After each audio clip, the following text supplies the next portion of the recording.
Mitchell Bezzina, you are the security evangelist for Secdo. Let's talk a little bit about emerging threats for the Mac. Mac, of course, is making big inroads with business technology. What does the Mac security landscape look like? Look, it's constantly changing, very similar to the Windows landscape. I think in to put in a few words, the unfortunate side of the Mac world is that it's being used by a lot of execs for the time being, and unfortunately, the view on Macs is that they don't fall victim to the same exploits and vulnerabilities that Windows do. So it's very typically the same as Windows. It's just lesser known and lesser focused on.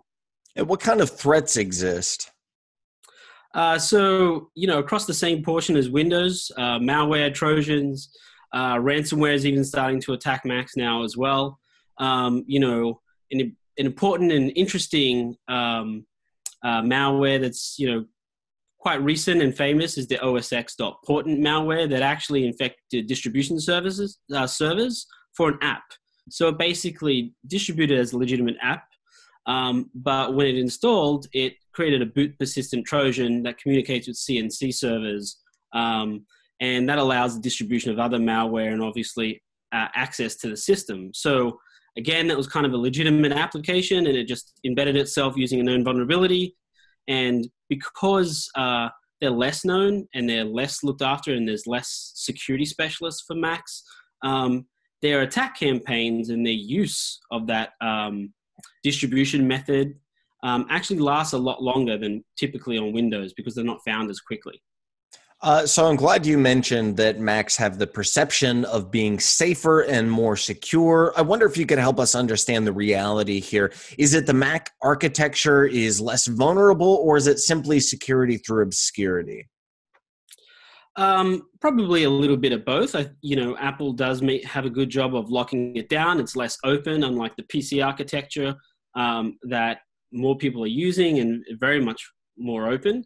But then there is a relative amount of obscurity as well. Again, it seems to be that Mac users tend to be in business anyway, the executive team, because Windows machines are cheaper and more distributed.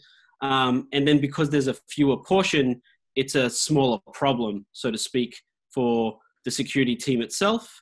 Unfortunately, what that actually means is that there's actually more high-risk data on that smaller group of laptops, but it gets less attention. So does this extend to iOS as well, or is it are the threats particular to the Mac OS ecosystem? No, absolutely. It extends to iOS as well, and it's the same premise as well. There's probably, I think, just slightly less iOS users in the world. US tends to be a higher iOS user base than Europe, for argument's sake. And the Android phones tend to be a little bit more vulnerable because of their open nature, but the same attack vectors still exist on iOS. Often we talk about what firms, what companies, whether they're SMBs, startups, or enterprise companies can do to defend themselves. But for execs, what specific steps can they take to make sure that their Mac environment is secure? For execs specifically, there's a couple things. So first of all, only download apps from the App Store itself. Even if you're going to, someone's website, let's say a distributor of applications, try not to download the app from there. Go back to the Apple Store and download the app itself. That plays relevance back to that example I provided where that came from a distribution site rather than the Apple Store, who put in security checks in place before an app is uploaded.